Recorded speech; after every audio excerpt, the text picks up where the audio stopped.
Hey, toi à la maison, t'es beau, t'es fin, je t'aime, je te sucerai la graine. Chris, on est rendu à sexe oral.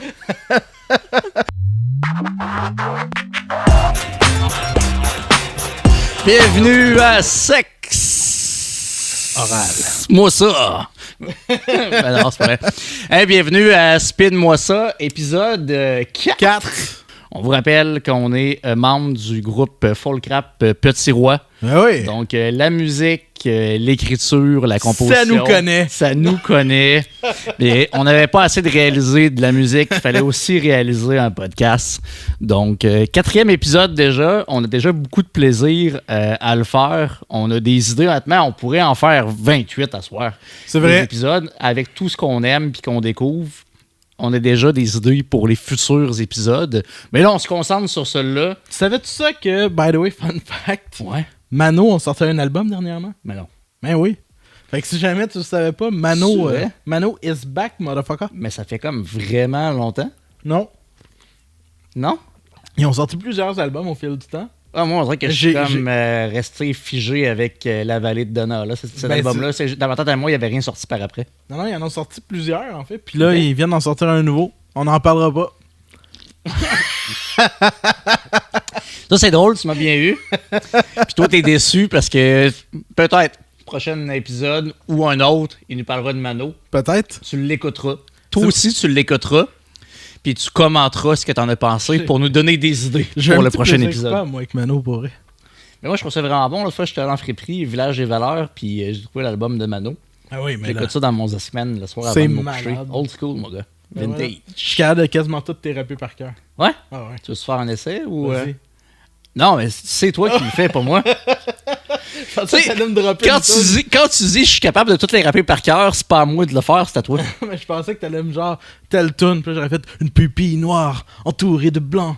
Le visage fatigué, braqué sur un lieutenant. L'ordre sera donné dans quelques instants. Deuxième assaut de la journée et Marcel attend.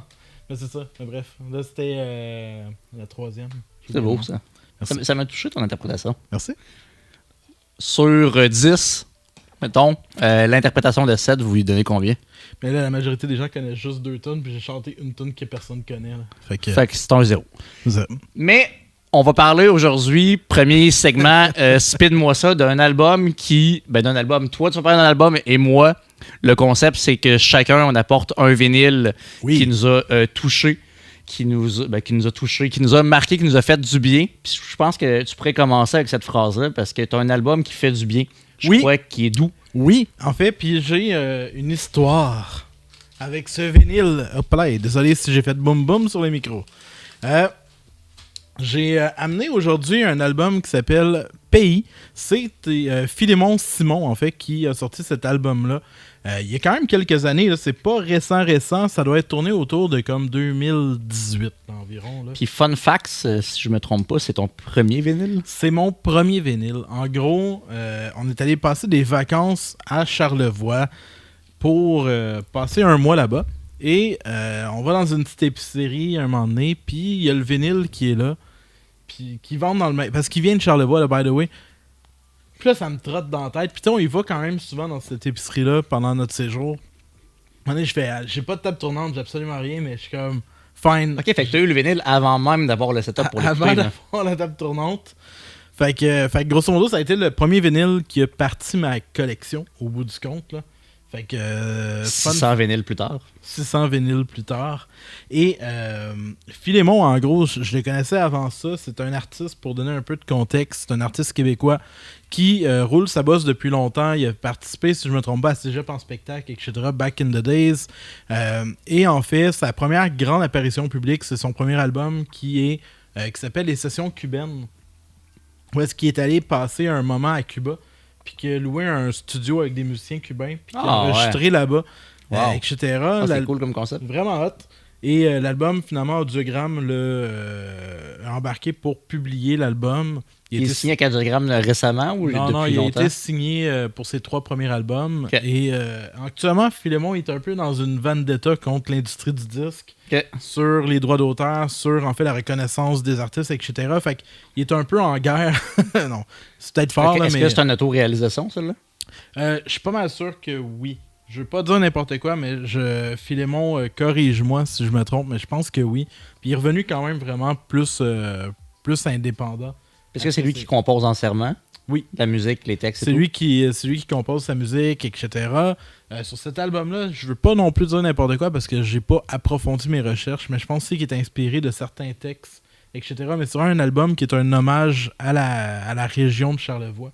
Puis cet album-là, pour moi, ça a accompagné mes voyages. C'est un album super intimiste. Puis pour ceux qui ne connaissent pas Philémon, sa grande force c'est guitare-voix. Pour les gens qui ont eu une expérience super intimiste, Philémon, c'est quasiment quand tu l'écoutes, c'est quasiment s'il était pas à côté de toi avec sa guitare, tu sais, sur un balcon, puis qu'il te chante des chansons bien tranquilles. Tu sais, super réconfortant, avec une voix un peu cassée, une voix. C'est pas. Il y a vraiment une voix particulière, si tu l'as écouté. Oui, avec un thème de voix particulier, que la voix casse de temps en temps, puis c'est. Il y a quelque chose de vraiment vrai dans sa musique. C'est le genre de show que je verrais bien au Pantoum avec 36 personnes, juste intime, là, dans le sens que ça fait soirée autour du feu. Il y a une belle douceur. Puis honnêtement, moi, je trouve que ça m'a fait penser à un mix de Matt Oliboski aussi qui réussit avec son thème de voix à te transporter. Puis ça m'a fait penser aussi à l'univers de Jimmy Hunt.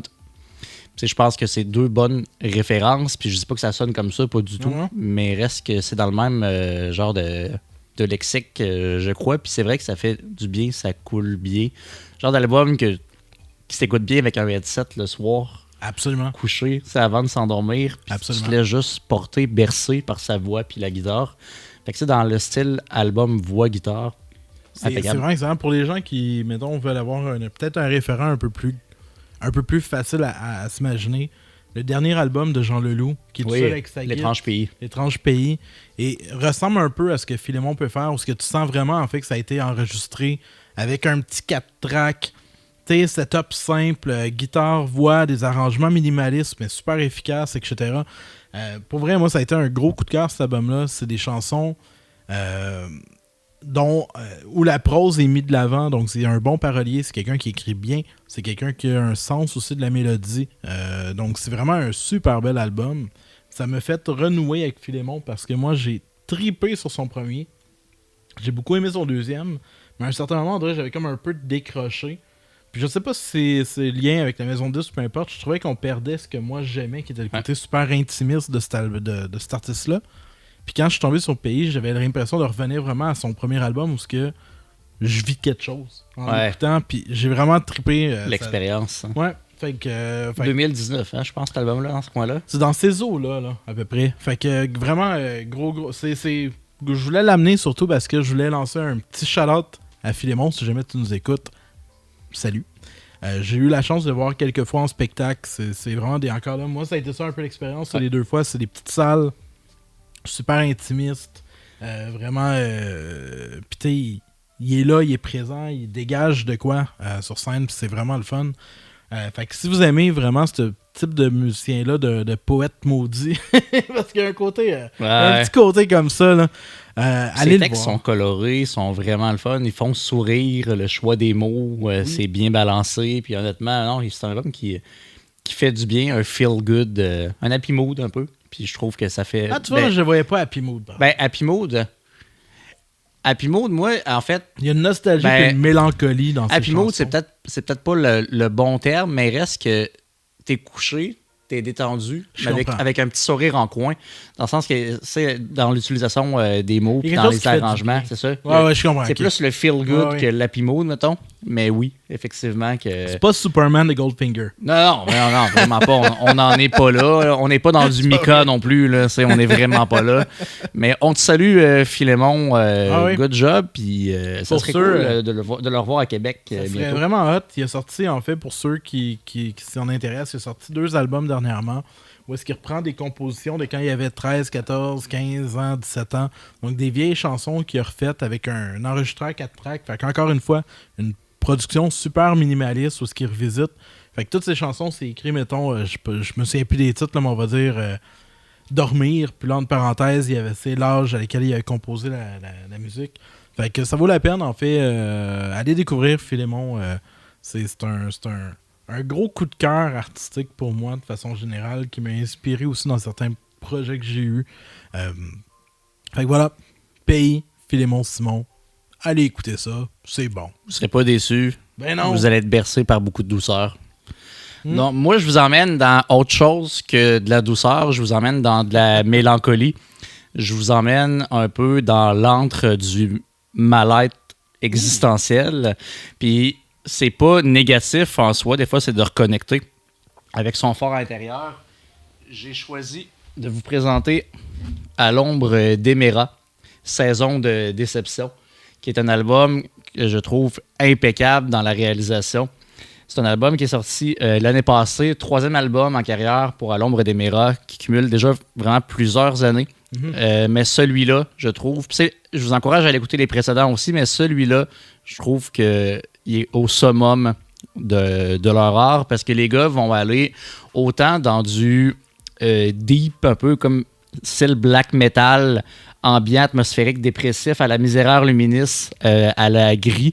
Mais il va y avoir de la belle mélodie aussi. Fait que de leur côté, leur but, c'est de créer un contraste entre l'atmosphérique, le brutal, puis le touchant. Puis ils sont 6 dans le groupe. C'est des gars de Lévis. Donc, on vous salue, mes amis de la Rive-Sud. Je vous félicite pour cet album-là. C'est un album là, qui a seulement 5 chansons, mais 5 chansons qui sont percutantes. Puis contrairement à un Miserere Luminis que j'adore, puis que c'est un modèle que je vais clairement vous parler quand que je vais enfin le recevoir, Sépulcral, j'attends. Mais non, c'est pas de votre faute. Donc j'ai hâte de le recevoir par contre. Mais contrairement à Miserere Luminis, il y a des bouts d'accalmie beaucoup plus long, où il y a une mélodie vraiment plus douce, beaucoup plus d'atmosphère. Puis je dirais atmosphère de mon côté à la Alceste, un peu comme un Printemps d'Émeraude, Alceste, groupe français de shoegaze sludge, qui est vraiment intéressant aussi. Puis je trouve ça percutant à quel point ils ont réussi à aller mixer plusieurs styles ensemble pour en faire un son unique puis jouer dans les contrastes. Leur but, c'est d'aller explorer, je vous disais, le mal-être existentiel, mais ils le font de façon touchante. Moi, c'est le genre de vocal qui vient des tripes un peu étranglées et un peu viscéral que j'adore, c'est qu'il est pas qui se prête pas à l'oreille de tout le monde. Je crois qu'il se prête bien à ce genre de projet-là. C'est peut-être pas quelque chose que vous écouteriez en général puis que vous iriez chercher sur Spotify, mais dans ce genre d'œuvre-là, c'est impeccable. Tout se marie bien. C'est une découverte que moi j'ai fait. Je salue le Knockout à Québec. Ouais, donc, je vous encourage à y aller. Le vinyle était pas cher. Non, vraiment pas cher. Comme une vingtaine de dollars. J'ai hésité, moi-même, à le prendre. Ben, pour vrai, incroyable. C'est un disquaire indépendant, le Knockout, sur la rue Saint-Joseph à Québec. Je fais de la pub gratuite parce que je les aime beaucoup. Mon premier vinyle à moi vient de là. Ouais. C'était Nazareth. Fait qu'on n'est pas dans Philémon. Puis Nazareth, c'est comme ça avec... I'm a bad, bad boy and I'm gonna steal your heart. Ça, là. Tu sais, le gars, il y a comme une espèce de coupe à la Jerry Boulet. Sur 10, vous donnez combien à la prestation? Ben, moi, c'est un classique. Fait que c'est au moins 11. Sauf que j'ai pas les cheveux de lion. Ouais. Mais assez parlé de Nazareth, assez parlé du Knockout, mais par contre, c'était Toys of Disarmony qui l'avait partagé. Puis donc, je vous encourage aussi qu'ils sont... pas un disquaire indépendant, mais une boîte de production aussi dans le style métal. Après, je vous encourage à aller découvrir ça dès maintenant. Les gars viennent à Québec le 11 avril à la source de Martinière d'ailleurs. Donc, je vous encourage à aller chercher les billets si vous aimez ce que vous entendez. Mais c'est vraiment intéressant. Moi, je l'ai écouté aussi. Je suis pas le premier public de black metal de ce type-là, dans le sens que je viens pas de cette scène-là, j'ai pas grandi là-dedans. Fait que ça fait en sorte qu'il y a 2 accroches pour moi, en fait. C'est pas une accroche par rapport à la qualité, c'est une approche juste à la... Comment on dirait ça? Quand t'es pas habitué à des choses qui te déstabilisent, apprendre des choses, c'est niaiseux, mais c'est en français. Donc... Les textes sont entièrement francophones. C'est ça. Fait que c'est super intéressant. Je suis comme ambigu parce que d'un côté, je trouve ça vraiment le fun parce que d'encourager, d'aller pousser le français dans des genres qu'on est moins habitués, c'est super noble, etc. En même temps, vu que c'est super rare que j'en entends, ça me déstabilise. On dirait que j'ai pas la même... Ouais. J'ai pas la même façon que ça vient me chercher, etc. Mais par contre, musicalement, je trouve ça intéressant. Il y a une richesse dans la production, il y a une richesse dans la composition qui est à saluer en tant que tel. Donc, c'est pas... des fois, je trouve que le black, mais en fait, surtout du vieux black, il y a un son plus crasseux, ça dépend de quel style. Puis je pense des fois que c'est voulu. C'est qu'on parle dans les premières vagues de black metal norvégien, c'est le son est atroce, puis c'est voulu que ça le soit autant. Les gars s'arrangeaient pour ça. Punk. Oui, dans le sens, tu sais, dans le punk, où tu faisais 3 accords, puis tu sais, c'était on gueule parce que les racines sont là. Dans le black, il y avait ça aussi à l'époque. Ouais. C'était pas la qualité qui primait. Non. Là, on tombe vraiment d'un côté plus qualitatif du black, où est-ce qu'il y a un souci de la production. Dans la façon de faire, il y a quand même un beau souci dans la production, dans les compositions, dans comment tout est traité, etc. Fait que pour vrai, c'est un album de qualité auquel je n'ai pas grand truc à dire négatif. Ça s'écoute super bien. C'est peut-être pour quelqu'un qui n'en écoute pas, comme moi, ça demande plusieurs écoutes. Ouais. Moi, ça m'a demandé, première écoute, c'est pas un coup de foudre, mais en même temps, c'est que je viens pas de cette scène-là, fait que ça me demande un effort additionnel. Je l'ai quand même écouté une couple de fois, puis c'est un album qui a grandi. Comme Miséraire Luminis. Miséraire Luminis. C'est le même genre de groupe, parce qu'on les a vus en show. Je comprends mieux, etc. Mais ça n'a pas été j'ai pas un coup de cœur gris à l'époque. Fait que c'est quelque chose qui grandit en moi tranquillement. Mais je vous encourage à le découvrir. Puis c'est effectivement un genre d'album que tu écoutes. Des écouteurs le soir, lumière fermée. Ouais. Tu te laisses aller. Pour moi, c'est l'expérience. Tu n'écoutes pas ça en char. En tout cas, pour moi, j'écouterais pas ça en char. J'écouterais pas ça en faisant ma vaisselle. Faut un setup, faut un moment, puis faut être dans ce mood-là. Mais quand ces ingrédients-là sont rassemblés, ça devient vraiment une super belle expérience d'écoute. Ça, on le dit souvent dans les podcasts, puis je vais continuer à le dire parce que c'est quelque chose que moi je recherche dans le vinyle. C'est encore une fois une façon de voyager dans son salon puis de se laisser transporter. Tu sais, si t'es un fan de gris, comme je disais, Miséraire Luminis, si on parle plus de Trépas aussi, Côte de Beaupré, on vous salue, c'est Trépas est local d'ici. Autrement, si t'es fan d'Alceste, d'âme sœur, de Mortifera, des choses comme ça en France, tu sois agréablement surpris de ton côté parce que c'est dans ces styles-là. Par contre, t'es fan de prog, t'es fan d'ambient, t'es fan d'atmosphérique, peu importe le genre, ben, tu vas trouver ton comble quand même parce que les gars explorent énormément de genres. Ouais. Donc le vocal est fidèle au black metal, oui, mais bien balancé. Puis il n'occupe pas 7 minutes de chanson. Il est là dans des endroits clés. Puis il y a une grande place aux instruments. Donc, côté réalisation, impeccable, les gars. Donc, à Londres Déméra, on vous salue. Je vais essayer d'être là ce soir-là, au 11 avril, si je suis capable. Peut-être que toi aussi, on l'a. En tout cas, on est intéressé si nos disponibilités s'y prêtent. Assurément qu'on va aller faire un tour. Avec un grand plaisir d'Éric Piché. Absolument. Puis, c'est le fun quand tu dis mon nom. Puis, j'ai remarqué que les jeunes nous disent ça dans le cours d'école, ils s'appellent par leur nom complet, eux autres. Fais-tu ça, toi? Non. Ouais, l'autre fois, je vais croiser ma fille, elle dit ouais, tel, avec son prénom, nom de famille. Je dis, comment ça tu fais ça? Mais on s'appelle le même, tout le monde s'appelle le même. L'autre fois, les amis de ma meilleure amie aussi arrivent dans le cours d'école, ils se hey, salut, tel, avec son nom. Puis là, je fais comme, pourquoi tu s'appelles par leur nom complet? Oui, j'ai une personne qui m'a appelé par mon nom complet, à part toi là. Ben moi, faire ton rigolo. C'est avec le nom de famille. Là. Je sais picher. À la limite, là, ça serait ça, là, mais pas. Puis voilà. Fait que, on a parlé de Speed-moi ça parce qu'on met le vinyle en avant, donc c'est un segment qui est récurrent dans chaque épisode. On essaie de changer, par contre, les autres segments. Le deuxième segment qu'on a envie de vous partager, c'est Anticipation.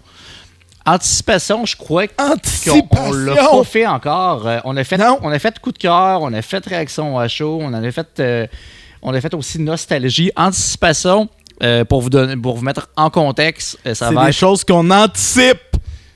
Comme la fin du monde. Mais ils nous ont dit ça en 2000, puis en 2012, puis c'est pas arrivé, fait que je l'anticipe plus.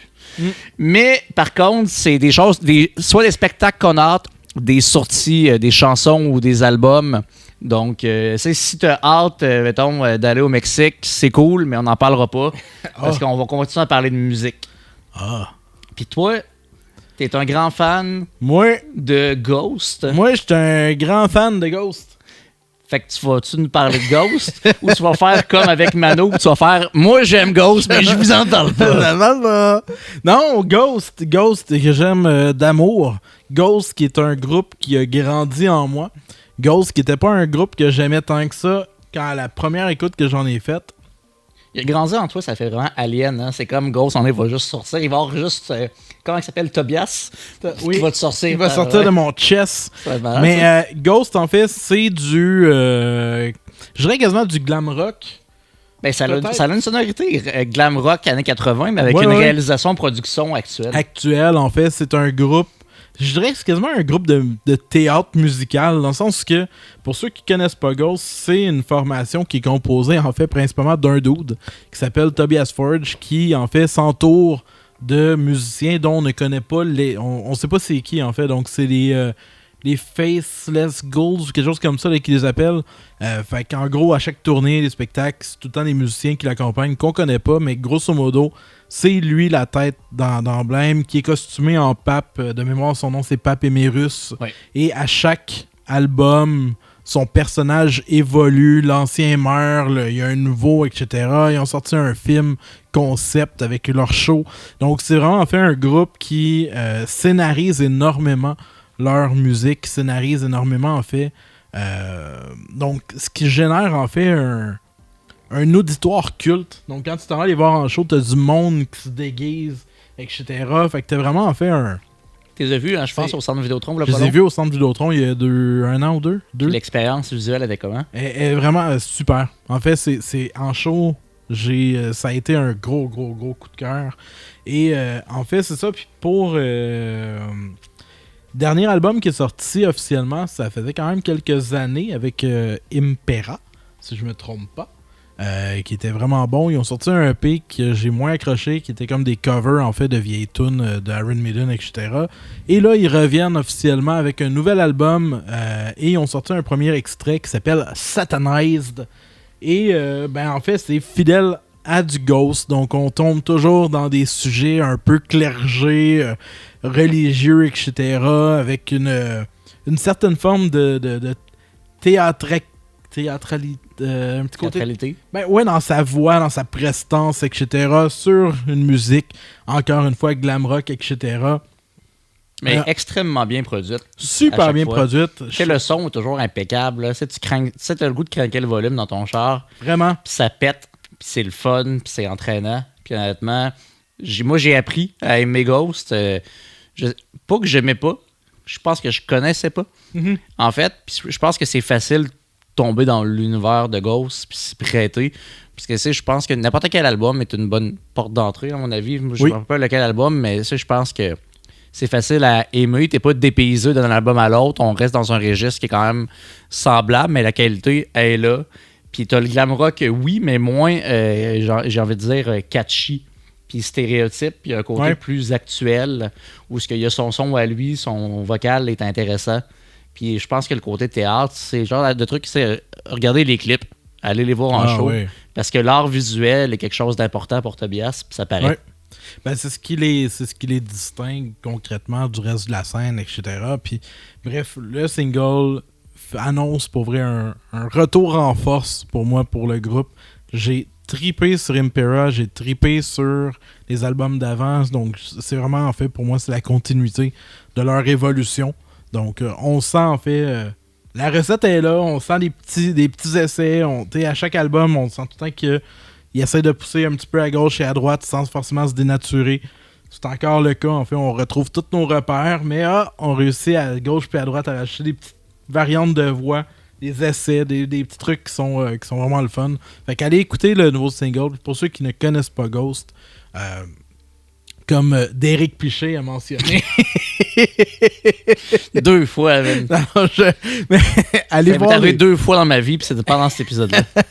allez voir les clips, allez écouter les albums. Il y a un spectacle qui s'appelle Right Here, Right Now, R-I-T-E, en fait, pour le jeu de mots, qui est en fait leur show concept, donc où est-ce qu'ils scénarisent un peu le tout au travers du spectacle de la tournée que j'ai vue justement, qui vaut la peine. Je sais qu'il y a eu un voleur de droit qui l'a uploadé sur YouTube. S'il est encore là, tant mieux. Sinon, vous pouvez le louer ou l'acheter. Et ça vaut la peine. C'est bon. J'aime ça. J'ai hâte à l'album. Je suis heureux. C'est ça que j'aime de groupes comme Ghost, comme Muse aussi, qui vont pas juste aller dans la musique parce qu'ils vont avoir une excellente qualité musicale, mais le visuel est une expérience. Moi, je me rappelle d'avoir vu Muse au Centre Vidéotron. Je sais que c'est pas un album qui fait l'unanimité, c'était Simulation Theory. Côté, c'est plus synthétiseur, c'est synthwave, pas mal plus, mais l'expérience musicale que j'ai vécue à ce show-là reste dans, je pense, un des top 5 shows de ma vie. Ouais. Parce que justement, le jeu de lumière, les écrans, l'interprétation, l'émotion, puis c'est tout le côté théâtral vient ajouter la musique. Fait que t'es rendu dans encore une histoire de voyage, puis Ghost font ça dans leur style à eux. Je dirais par contre, ça serait, s'il fallait que je fasse une comparaison, je le comparerais plus à Marilyn Manson que à Muse, parce que Muse, c'est tout dans les effets visuels, dans le sens, ils mettent de l'argent dans la technologie. Ouais, ça oui. Les lasers, les écrans, c'est vrai que Ghost, c'est pas ça. C'est plus le côté théâtral, Manson, etc. Ouais. Marilyn Manson joue beaucoup, en fait, dans la controverse avec les religieux, la religion, nanana. Fait de la mise en scène, s'amuse à vraiment provoquer par le visuel. Ghost sont moins, peut-être, provocateurs, mais ils jouent vraiment dans le même barème où est-ce que t'es, justement, en jouant le pape, en lançant la manière qu'il va bouger, de s'exprimer. Pour moi, c'est plus, en fait, c'est plus un personnage qu'un show d'effets. Donc, s'il faudrait que je fasse une comparaison, on irait plus dans du côté à la David Bowie ou à la Manson, quoi que ce soit. Est-ce que c'est vraiment plus le personnage, sa mise en scène, sa façon de se présenter? Effectivement, mon parallèle n'était pas tant dans le Muse que dans l'expérience. Mais je comprends que faire vivre. Puis je crois que Ghost le fait aussi. Mm-hmm. Moi, je vais dans un autre registre totalement dans les pionniers du death metal de la scène floridienne. Ça doit dire ça? Ça doit. Les gens de la Floride qui nous écoutent, corrigez-moi avec le pays bon de Dexter. Fait que on parle de death aujourd'hui. Fait que un nom percutant, simple, qui définit le genre. Un grand de la musique, Chuck Schuldiner, qui a commencé en s'entourant de membres et a fini par sa rigidité. Ça sonnait, cette phrase-là pouvait sonner autant pour un musicien que pour quelqu'un qui vaut 2,81. Là. Absolument, mais ça l'a fermé. Fait que c'est plus possible. Mais de monde. Je pense que j'ai même pas parlé du nom d'album. On va commencer par ça. Aujourd'hui, moi, ce que j'anticipe, en fait, parce que l'anticipation n'est pas juste un album qui existe ou qui va sortir, c'est un album qui est déjà sorti, qui est l'album qui s'appelle Symbolic. Donc, il y a enfin un repress, donc une réimpression de ce vinyle-là. Ça fait comme 25 ans qu'ils l'ont pas printé, puis il était extrêmement cher, extrêmement rare. Un album que j'avais hâte d'avoir, que notre bon ami Louis-Philippe cherchait de son côté. Parce que dans le domaine du vinyle, il faut le savoir que des fois, quand tu vois une pépite d'or passer, cligne pas des yeux trop longtemps parce que ça passe dans un coup de vent. C'est ça qui est arrivé à notre ami LP. LP, c'est son vrai nom. LP voulait son LP, mais le LP était parti. Mais LP, il a cligné des yeux trop longtemps. Fait qu'il l'a pas eu. Mais là, LP, il va pouvoir l'avoir Symbolic de son côté le 5 mai ou 12 mai, début mai. Il va être sur les tablettes. Allez voir ça. Je sais qu'il est en précommande au Noise. Puis ça me fait plaisir d'encourager les disquaires indépendants parce que c'est ce qu'on fait dans nos achats. Oui. Donc voilà, moi je veux vous parler de Death Symbolic parce que c'est un album que je trouve vraiment incroyable, moi de mon côté. Mes deux albums préférés de Death sont Sound of Perseverance et Symbolic. Puis Death, ça n'a pas existé longtemps. C'est sur 11 ans seulement. Chuck est mort à 34 ans. Le premier album, Scream Bloody Gore, est sorti il y avait 20 ans. Fait que c'est une très courte période. Ce qui est intéressant de savoir aussi, c'est que après Symbolic, Chuck voulait cesser Death de son côté pour se concentrer sur un projet qui a connu un album qui est sur Spotify, qui est sur les internets, que vous pouvez avoir en CD, en vinyle, qui s'appelle Control Deny. C'est lui à la guitare, puis on reconnaît son style de guitariste, mais il y a un côté beaucoup plus prog, power metal, surtout au niveau du chant. Lui a signé avec Nuclear Blast pour Control Deny. Par contre, le label ont exigé... Nuclear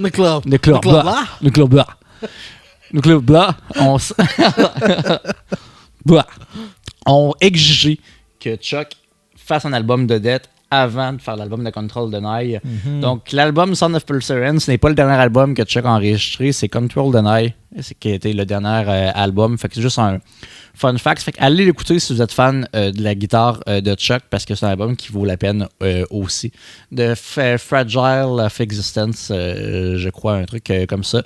Revenir à Symbolic, parce que je m'éparpille énormément. Pour ceux qui me connaissent... Je t'ai pas suivi. Moi, je suis comme dans les longues histoires courtes. Je t'ai pas suivi. J'aime ça parce que moi, au cégep, c'est ce que je faisais. Tu disais que le fondateur du death metal... Là, je parlais de mon cégep, là. Puis qu'après ça, le fondateur de heavy metal s'appelle Heavy. Heavy? Ouais, non. Le Ben Heavy. Moi, c'est ce que j'avais de la misère. C'est quand il me disait au cégep, mettons, fais un texte de 1000 mots. C'est que j'en faisais 2000, il fallait que je retranche la moitié. C'est ça. Fait que quand je parle, c'est comme des années de dissertation, mais je perds le fil, puis j'y reviens. Fait qu'on parlait de dette. Là, réveillez-vous, là. Fait que réveillez-vous, là, vous avez même pas suivi toutes mes affaires. Fait que Dette Symbolique, ça sort au mois de mai. C'est un album que je trouve supérieur au précédent. Moi, dans mes goûts à moi, côté qualité de production, de réalisation. La guitare, la voix de Chuck, je trouve qu'elle est moins gutturale, mieux maîtrisée, mieux mixée. Je sais que ce ne sera pas ton opinion. Parce que je sais que tu n'es pas un grand fan de Death, puis tu auras l'occasion de t'exprimer après ma longue histoire courte. Okay. Mais pour les fans de Death, allez précommander ou achetez-le quand il va sortir. Je pense pas qu'il va sortir en édition illimitée parce que c'est un album vraiment attendu. Mais ça vaut la peine d'aller voir un peu les fondements du death metal. Allez écouter Human, Leprosy aussi, NGVL, Truth Patterns, Scream Bloody Gore. Tous les albums de death ont une qualité. Pour moi, c'est un génie de son temps à ce moment-là, parce que je crois qu'il a marqué le metal, a marqué cette ère-là. Premier band de death metal comme ça en Floride. Puis ce qui est intéressant, c'est que c'était un fan de Venom, un fan de Slayer. Fait qu'il y a un côté où ce qu'il voulait prendre le thrash, le côté thrash metal, le côté rapidité dans la guitare, dans les riffs, des choses marquantes, percutantes, mais il y allait avec un vocal plus guttural.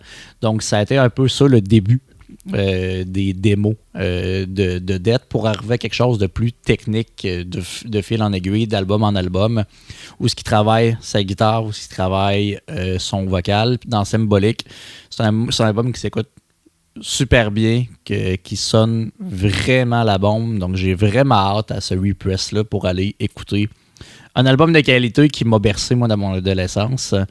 J'ai Sound of Perseverance actuellement. Très, très heureux de l'avoir, mais Symbolic est assurément un album que ça me prend. Dans ma discographie, je pense pas que toi, Cédric, par contre, tu l'as précommandé. Non!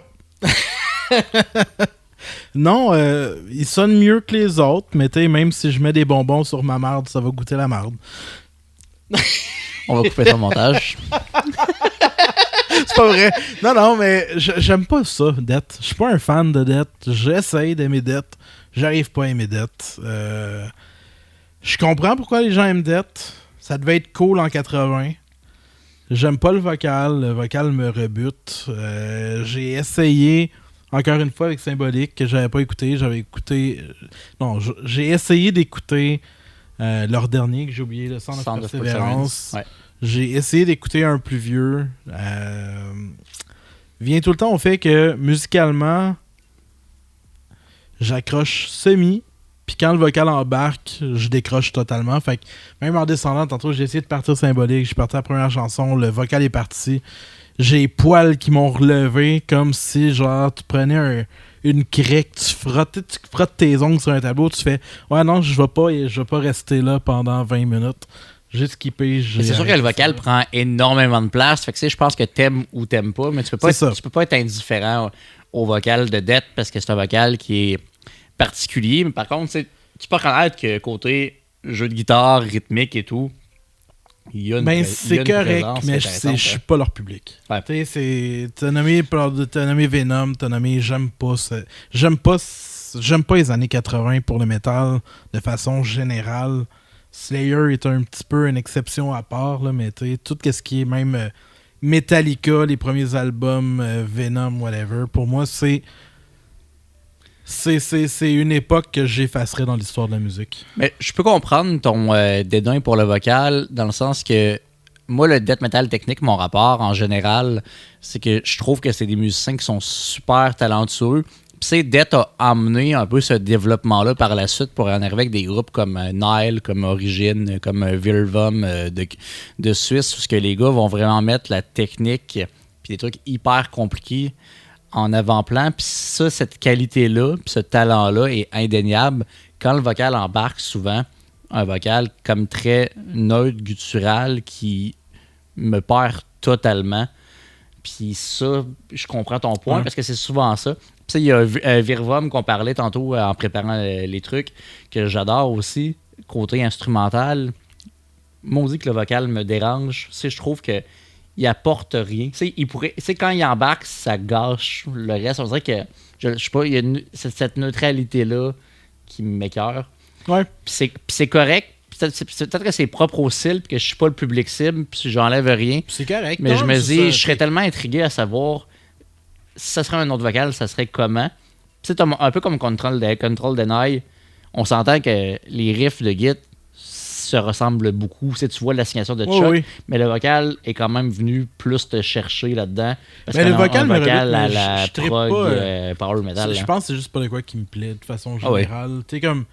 J'aime le son des gits. Je comprends les skills, je l'entends.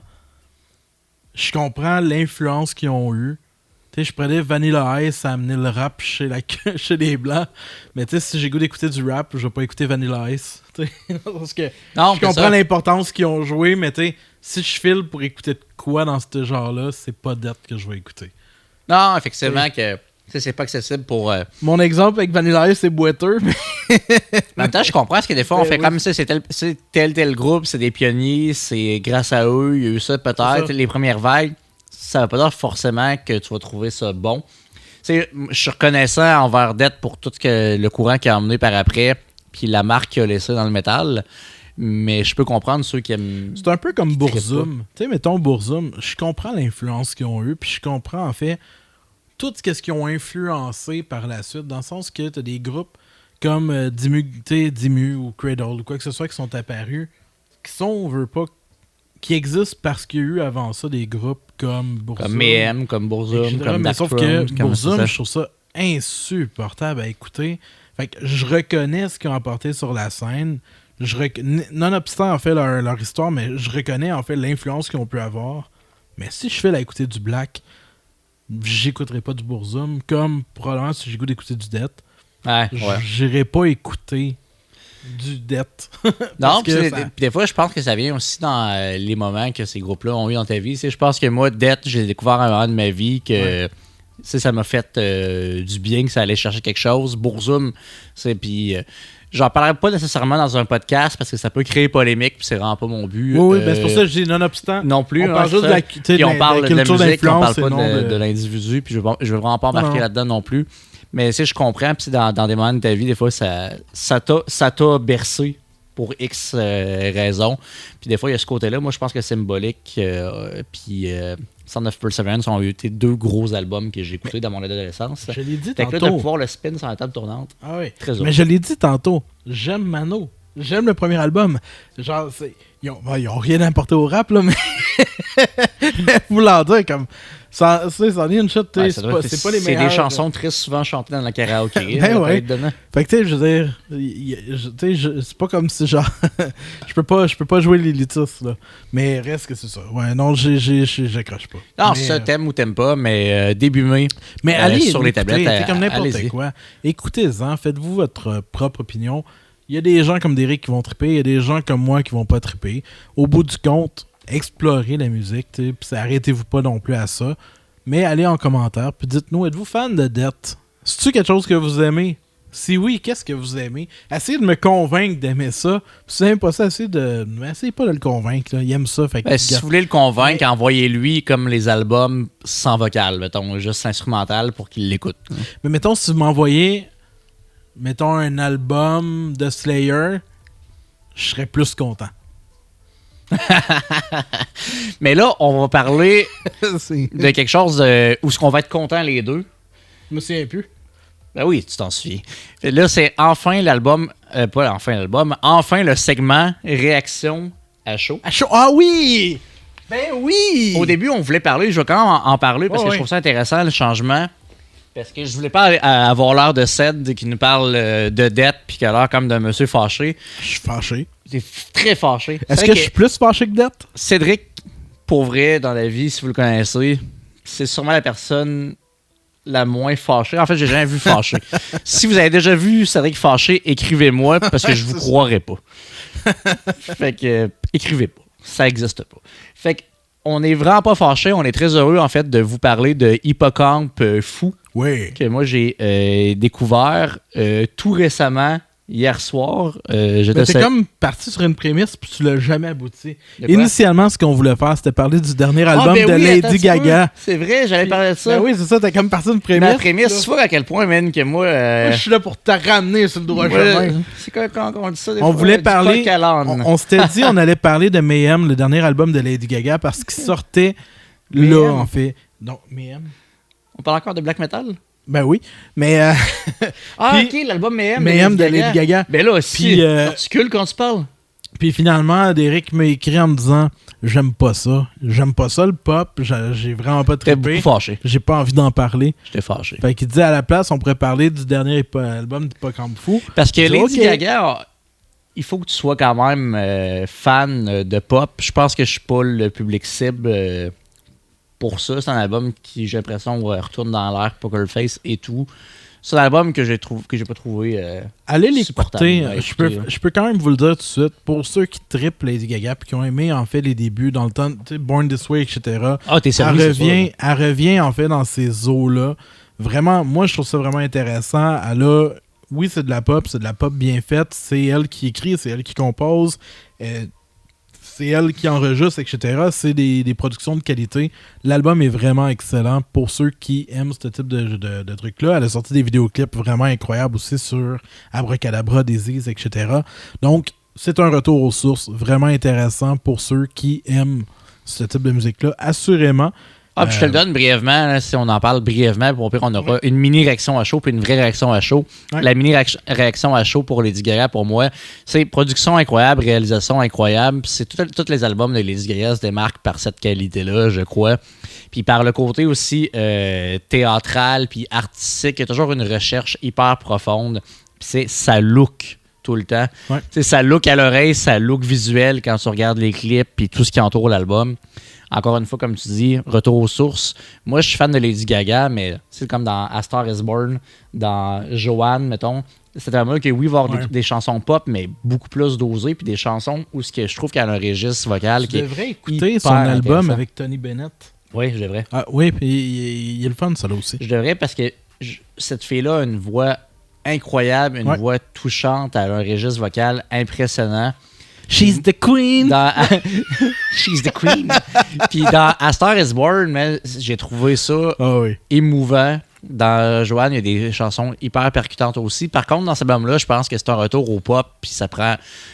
C'est du pop classique. Si t'aimes le pop, tu vas adorer parce qu'il est bon pour ce genre-là. Si t'es comme moi, tu voulais quelque chose pour brailler puis être ému, t'es déçu. Non, c'est pas là. Parce que c'est vraiment pas le but de l'album du tout. Fait que voilà la mini réaction à chaud qui précède. Yes, my queen!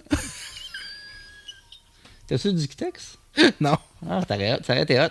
Je pensais que t'avais une espèce de gamme avec des glitters. Ça aurait été hot. Ça aurait été vraiment hot.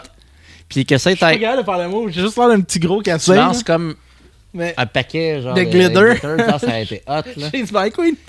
T'en mettras dans le montage. Ah oui. On le fait 1, 2, 3. Puis il va y en avoir plein Mais partout. ça me tente pas. Fait que imaginez qu'il y a des glitters. Il y en a plein dans votre tête, des glitters. Mais on va parler du Hippocampe fou. parlant de plein de choses folles dans nos têtes, j'aimerais ça voir comment se porte le processus d'écriture de Hippocampe fou qu'on va parler aujourd'hui. Le nom de l'album de Hippocampe fou, Cédric? C'était-tu réalité? Non. Il me semble que c'était réalité. Il me semble que c'est ça, réalité. Réalité. Hippocampe fou 2024. Réaction à chaud, pourquoi? Parce que hier, je te salue, Clara, qui m'a fait découvrir Hippocampe fou. Puis c'est drôle parce qu'elle m'a fait découvrir Hippocampe fou en écoutant du Petit Roi parce qu'elle trouvait qu'on avait des consonances puis dans un peu le style de rap et ce qui n'est pas 100% faux, en fait. Puis j'ai trouvé ça super intéressant. J'ai commencé à écouter l'album Céleste, mais je voulais écouter un album actuel 2024. Donc, j'ai écouté Réalité. Fait qu'on a eu cette idée-là. Toi, tu le connaissais déjà, Hippocampe fou, depuis Moi, ça fait longtemps, quelques années, en fait. Son Céleste, je pense qu'il est sorti en 2016. Fait que ça devait être à peu près dans ces eaux-là. Qui était en fait, je suis tombé dessus un peu par hasard. Tu sais, des fois, je me fais des playlists, etc. Fait que je me faisais des playlists, mettons, de rap français, etc. Puis j'aime beaucoup les lyricistes de base. Fait que tu sais, je suis plus... c'est ça. J'aime beaucoup, en fait, des trucs à la Big Flo et Oli, etc. Puis Hippocampe fou, il est tombé un peu dans les suggestions qui me sont arrivées. Fait que j'ai découvert Céleste, j'ai écouté son premier, là, le nom m'échappe. Et j'ai vraiment été charmé d'une part parce que c'est quelqu'un qui maîtrise très très bien la langue, qui maîtrise aussi quand même beaucoup le multisyllabique dans ce qu'il fait. C'est quelqu'un qui porte une attention aux instruments, donc on est vraiment plus en fait dans une approche aussi organique dans l'instrumentation de façon générale, etc. Et quand il m'en a parlé, ben, ça m'a comme rappelé, parce que tu sais, des fois, tu l'as dit dans un épisode précédent, là, en fait, des fois il y a des coups de cœur, des gens que tu suis, puis qu'à un moment donné, pour une raison X, tu les échappes. Puis Hippocampe fou est un peu tombé là-dedans, dans le sens que j'ai pas vu cet album-là sortir. Il est sorti en novembre passé, donc novembre 2024. Et quand tu me l'as dit, je suis retourné voir, puis j'ai fait « Oh!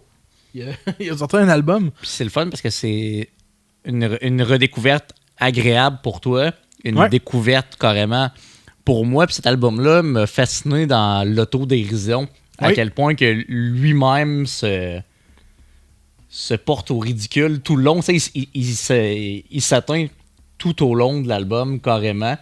Puis il y a une chanson qui m'a marqué avec sa fille, la chanson T'as pas la ref. Ouais, T'as pas la ref. Puis je pense que... C'est-tu sa fille pour vrai? Je suis pas mal sûr que... ça serait bizarre, Ben, que ce soit un artiste tout le long, puis que ce soit pas... Puis pour vrai, elle a vraiment du talent, puis j'ai aimé l'espèce de clash entre les générations, où ce qu'elle a ses références, puis lui, il a ses références, ils ont des références communes et tout. Puis je trouvais qu'il y avait une belle complicité. Puis je serais triste de voir que c'est pas vraiment sa fille, parce que tu ressens la complicité puis le plaisir dans la chanson. La chanson est super bien montée. C'est vraiment cool. Sinon, DJ PS, comme l'assistant vocal et tout, qui est vraiment, vraiment incroyable. Puis c'est pour les fans d'Orelsan, des chansons comme Basique ou... des ton référent, il est parfait. Basique, c'est vraiment ça.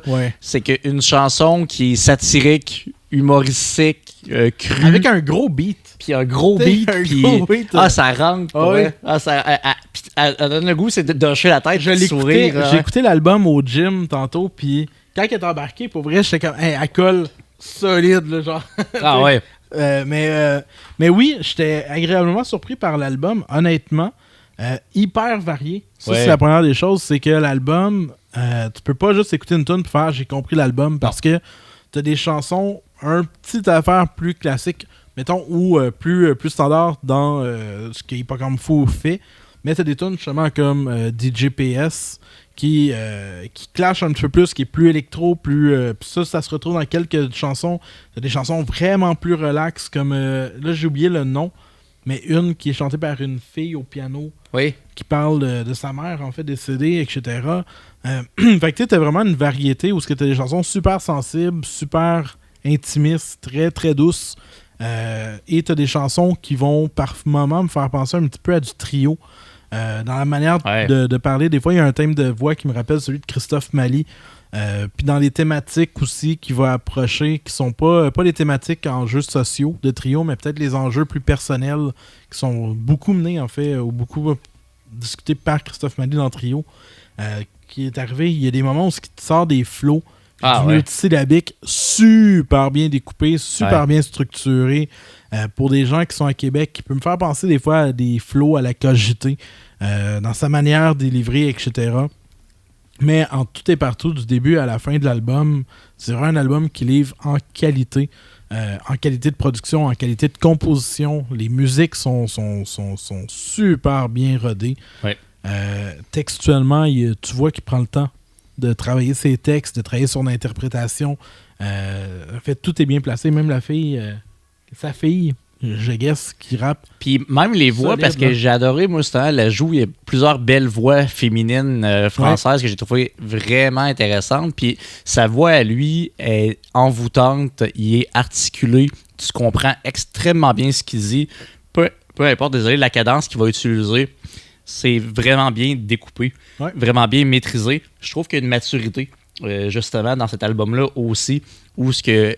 Puis tu sais, il va le dire lui-même, qui est un rappeur plus vieux jeu, c'est qu'il est rendu un adulte, un vieux rappeur qui est pas là pour pleurer, qui est là pour faire ses choses à sa manière, un peu comme Roxane Bruno, à ma manière. Mais lui, il le fait complètement différemment, puis j'aime pas mal plus ça. Fait que allez l'écouter parce que vous serez pas déçus, parce que honnêtement, c'est un album qui, comme tu as dit, va dans plusieurs émotions, puis plusieurs thématiques, plusieurs atmosphères. Puis c'est un album qui s'écoute d'un bout à l'autre, parce que comme tu dis, t'écoutes la 2 puis la 6, t'as pas compris l'album, parce que c'est un album qui s'écoute juste bien. Puis c'est un 33 minutes, je pense, c'est des courtes chansons. Ouais, c'est un album qui est court, mais qui a pas de temps mort. Puis tu passes par... J'ai une petite Ah ouais, t'as du temps mort, toi? petite critique. Je trouve que l'album part super fort. Ah, ça oui, là. Les 6 premières chansons, je trouve l'emplacement des titres, la variation, je trouve qu'à un certain moment, l'album tombe un petit affaire plus down longtemps avant de repuncher avec la dernière chanson de l'album. Je trouve qu'il aurait peut-être manqué juste une chanson pour remonter l'énergie vers vers le 3/4 de l'album un peu. Mais c'est tout, c'est juste qu'à un certain moment, puis ça m'a plus affecté parce que je l'écoutais au gym. Fait que tu sais, tout le début de l'album, ça me suivait quand même si c'est des chansons plus calmes, il y a tout le temps une rythmique qui est le fun. Et moi, j'ai pas aimé ça ce côté-là parce qu'en fait, j'avais l'impression que justement, t'es hyper stimulé tout le long.